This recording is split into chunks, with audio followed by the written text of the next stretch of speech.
Hi, everyone, and welcome to another episode of Govs on the Go Alumni Edition, a podcast featuring alumni from the College of Arts and Letters here at Austin Peay State University. My name is Dr. Buzz Hoon. I'm the Dean of the college. I'm also the host of the podcast. And today I'm talking with Dr. Jill Vogel, who graduated with a degree in music from Austin Peay back in 2018. First of all, Jill, welcome to the podcast, and hopefully I've gotten all that information correct. Correct. Thank you. Thank you for Yeah. having me. Absolutely. It's so great to have, and we're going to talk a little bit about your journey in just a moment, but tell everybody where you are and what's going on in your life right now. So I recently graduated with my PhD from Louisiana State University in music theory and just started a job as an assistant professor of music at Hollins University out in Roanoke, Virginia, which is a liberal, uh, mostly women's only college. I'm very excited to be here. Excellent. And it's so neat to talk to somebody that's just beginning their journey and what their plans are for teaching, because it reminds me, it's been a few years, maybe over 30 years ago, that I began that same journey. So let's talk about things and where you grew up and early life of Dr. Vogel. Okay.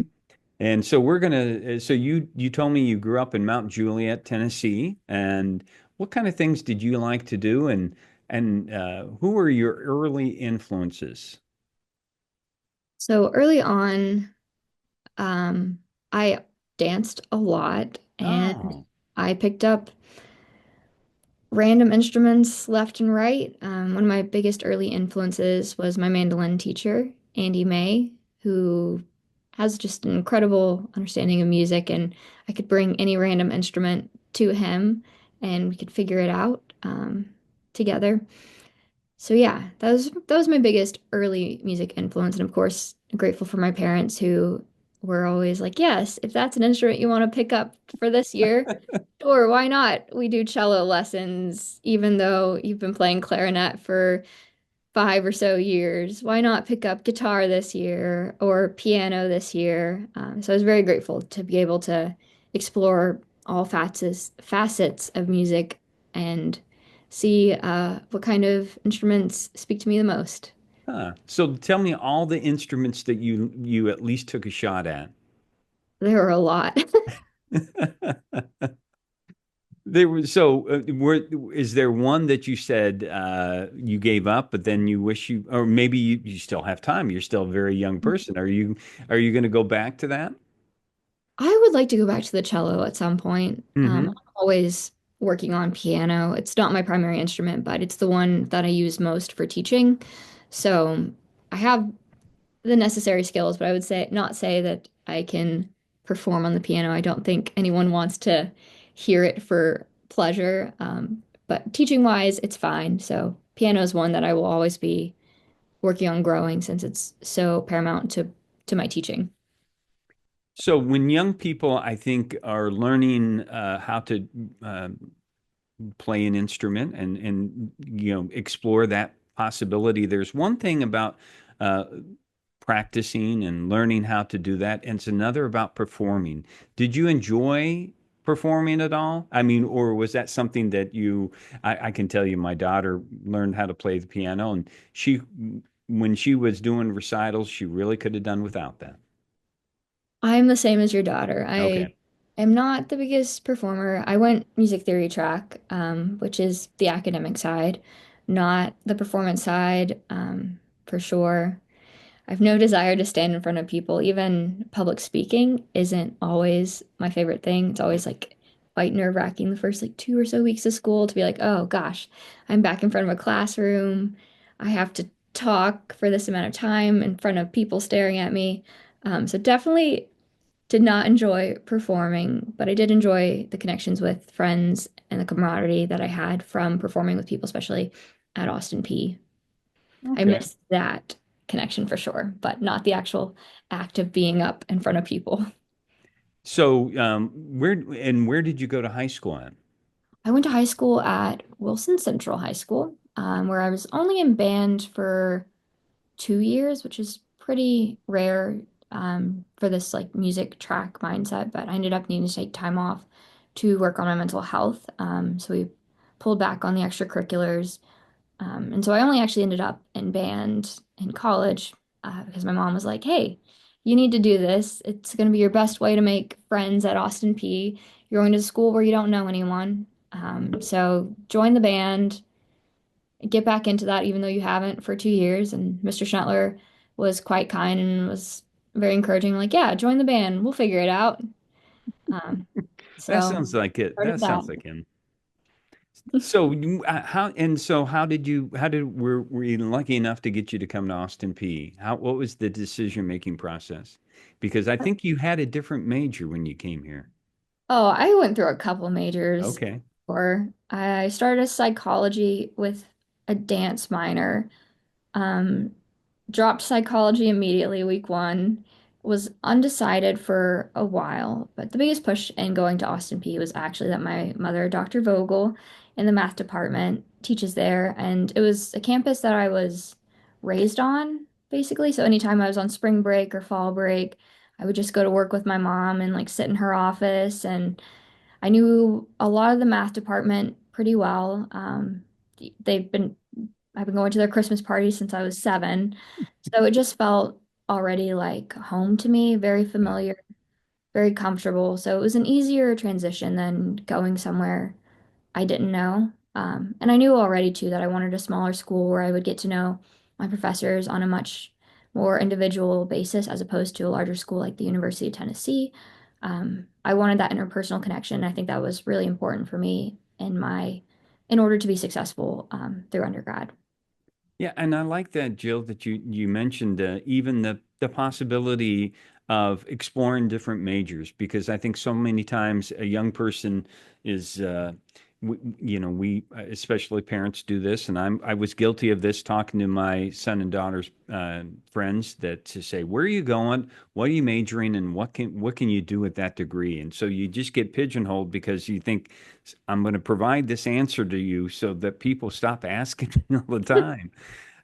But it's a time for that exploration, and so you must have kind of been searching and taking some classes and seeing what you liked and what you were maybe good at. Right. So that first year, I focused on some of my gen eds just to see if anything spoke to me. And then I kept taking music classes. I joined in the spring symphonic band and another ensemble. And I was in band classes 4 days a week out of 5. And those were the classes that I was always excited to go to. The ones I didn't ever want to miss for any reason. I was never tired. I was like, yes, I get to go to band. So I took that and I was like, well, if that's what I'm excited to go to, maybe that's the path I should be exploring. So I declared my major for the following fall. I did the audition because you have to audition to be a part of Austin Peay's music program. Got accepted and hit the ground running with it. That's excellent. And what were some of the classes you enjoyed and some of the professors you enjoyed while you're here? Oh, that's a big question. I Yeah, mean, I loved all of them. My music theory classes, I think I was one of the few people that enjoyed those. Most music majors, they do want to perform. right. They're here for the artistry, the musicianship side of it. But when you get to music theory, it's a lot of more similar to like how you'd expect a math class to be.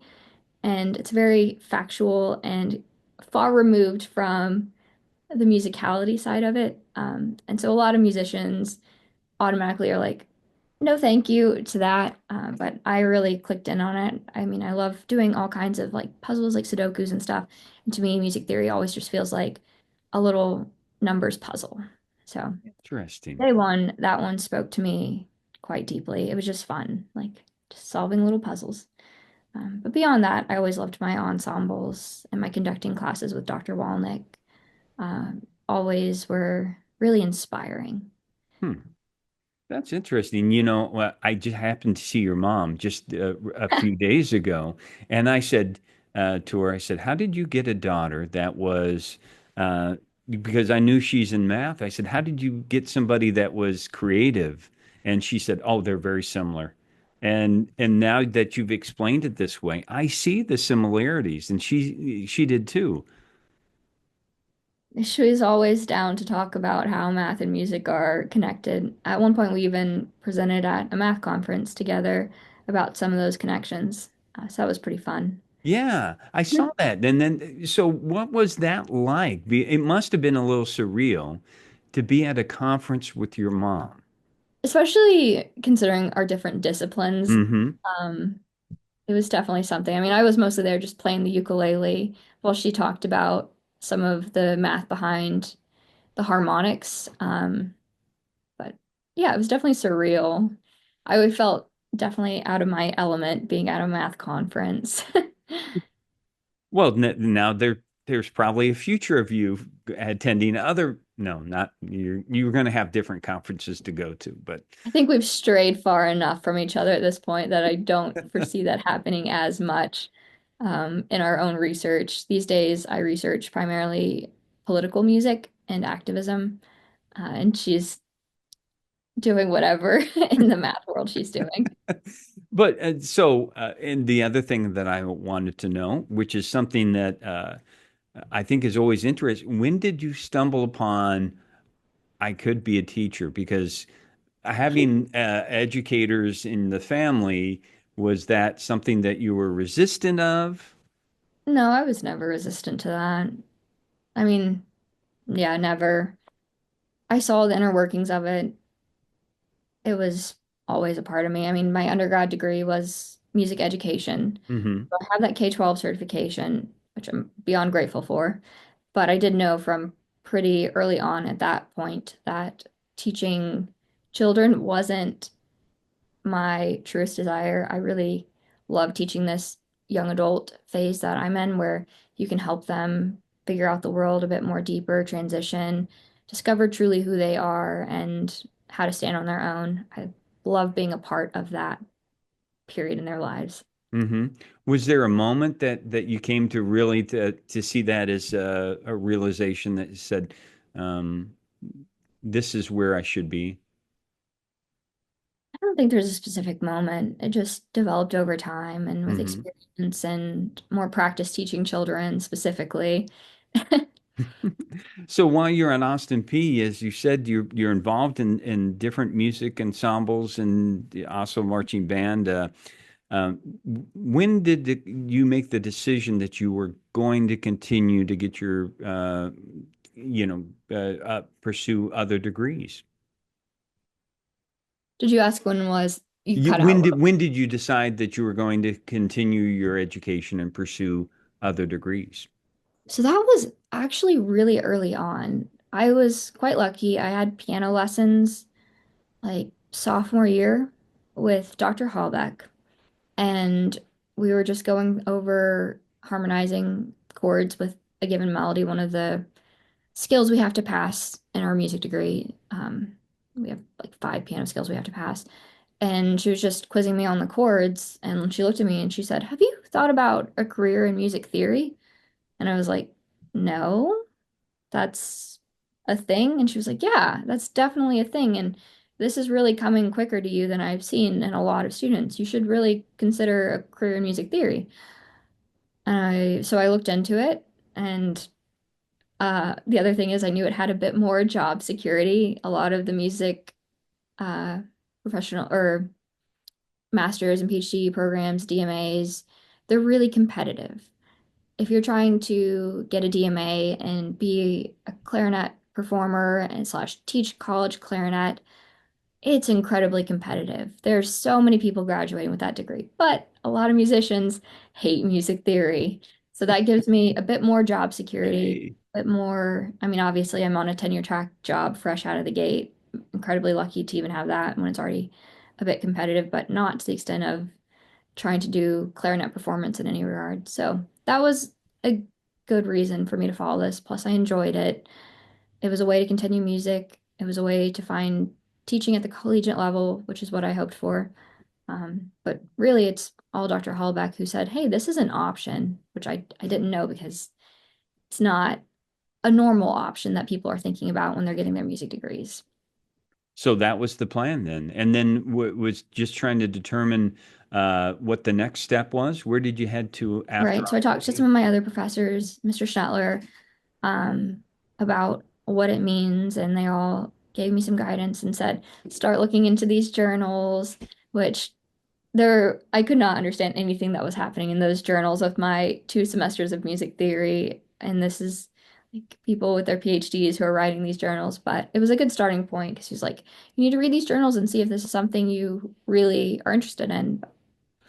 So, Okay. So where did you go to get, did you go to Tennessee then? University of Tennessee for my master's degree, yes, and then Louisiana State University for my PhD. And when did you find your research area and how did that come about? Oh, that's a tricky question. So, I've always been interested in researching music by women since historically they're fairly left out of the canon. Um, there's a lot of just discrepancies in the inclusion of women in the music curriculum and such. So that was kind of a starting point. I was getting to the point of starting my dissertation 2 years into school for my PhD, and I was going to be writing it on a composer named Ursula Mamlock, and I was going to be doing serialism, which is where instead of pitches being like labeled as C, they're labeled as numbers, and you do these semi-complex equations to find the meat of the music, basically. Like, oh, while these are all different pitches, it's based on this kind of equation thing. Hmm. And so that was what I was going to originally be researching, but this was the same time as Roe v. Wade being overturned and all of this uprising and women's activism that I was quite active in myself in Louisiana, which is one of those states where the trigger bans went into effect immediately and was really detrimental to our state. And the more involved I got with that and with Planned Parenthood, the less I felt like serialism and music theory mattered, right? Music theory is a discipline with just a few thousand people in it. Um, and serialism's even more niche than that, and Ursula Mamlock's more niche than that. And it just felt like that research wasn't going to do anything for the greater world. It wasn't going Hmm. to add anything. So few people would be looking at my research because so few people are on that track along with me. And it just didn't feel like it mattered in any way. So I went back to the drawing board, got rid of all of that, and started looking into the music sung at women's protests, what was coming out all around, like protests for anti-violence against women, protests for reproductive rights, protests for women's suffrage, and just seeing all the music and how it all ties together, even though it's a span of 100 years, and themes, contexts, everything, and just how these pieces rallied women and inspired them and made their voices so much louder than it could have ever been if it was just one voice standing alone. So that's where my research switched. I'm not sure how much it's still doing for the greater good, but at least there's something out there that says these are the women's voices who are Yeah. impactful in these movements and are making a difference. No, I do see, and I see not only that you've chosen a field that has the possibility to make a difference in a lot of people's lives and relevant, make it relevant for them, but this is, I could see, I mean, you're still a very young person. This is a lifetime of areas that you can explore in your research. Right. I'm quite excited. 2 weekends from now, I'll be up in Washington, D.C. The weekend before voting day. There's going to be a giant women's march, and I'll be recording the soundscapes to hopefully publish a paper on a little bit later on how this women's march sounds. And I'm hoping to then go up later on the inauguration and also record those soundscapes and get a whole project out of that. Wow. That's interesting. So as you said, you're at Hollins University and as an assistant professor of music, and you have the opportunity, I think, to really make an impact on the curriculum, which is a unique opportunity in terms of some of the classes. So, yeah, I've been really, really lucky at Hollins. We're in this stage where we're blowing up the curriculum. A lot of, and it's challenging because both my boss and I have gone through this standard curriculum with music theory and music history and everything that's pretty level across the board for universities. You have 4 semester sequence and you're learning how to write Bach chorales and how to do Roman numeral analysis and figured bass and all these things that only apply to this very small portion of music history and again isn't the most inclusive. So we are seeing how to change it and reevaluating what students are interested in, what they need to leave with knowledge-wise, and trying to build a whole new framework around that. So this semester, I'm teaching music theory and I'm also teaching a Taylor Swift analysis class. Okay. It's been pretty fun. We had a debate the other day about which courses, or not which courses, which of her albums are her most authentic. And the students took it very seriously. They had written out their opening statements, closing statements, and really showed incredible ability with engaging with the music, which is what we're really hoping that they can leave with. That anyone can take any of these music classes, whether they have musical knowledge or not, but learn through it how to engage with music and how to be able to have these intelligent discussions about music with whomever it might come up with. So in this case, the Taylor Swift class is being approached from a more women and gender studies perspective, and we're looking at diversity, equity, and inclusion in alignment with that. And what is Taylor Swift doing for the greater world, genuinely, when you get down to it? What isn't she doing?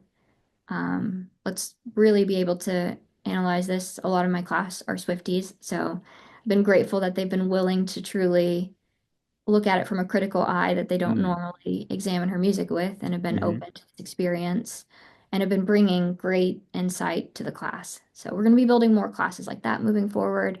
We're hoping to make a soundscapes class that will count as a science class where we're going to be out in the field recording soundscapes of all different environments, analyzing them like with wave graphs and such. So there's a lot of exciting things happening at Hollins in the music curriculum that'll be rolled out in the next couple of years, but also means a lot of work because these are all brand new courses that don't really exist anywhere that are having to get built from the ground up as we go. Yeah. And what people that are not in higher education realize about the even a class that would seem very like I'm sure that's a very popular class on Taylor Swift and how much work it has to go into just the preparation of building the syllabus and all the details that you have to do of each lecture that you present and the evaluation, just a lot of, I'm sure even as you're discovering a lot of prep work. I lost that very No, last but part. my question is just all the prep work that it takes. Did you imagine that, now that you semi-experienced, you've got some weeks under the belt here of all the preparation that you have to do for a lecture class? No, especially since most of music theory typically is taught more like how you'd imagine a math class. Like we've got our problem on the board and we're solving it together and we're just like working through all these little problems. Whereas this is my first ever discussion-based Hmm. class in that sense. So that's a whole new ball game for me, figuring out how to encourage students to be able to speak up in class, feel comfortable in that environment, and share their own thoughts and ideas while moderating it all. Um, Very tricky. And of course, there is that lecture aspect. Though I overall try and teach from a flipped classroom model with very little lecture. I want us to get to the answers together as a group and discuss and problem solve together as opposed to me just telling them what I think. Okay. Have you relied on mom for any advice on dealing with things in the classroom yet?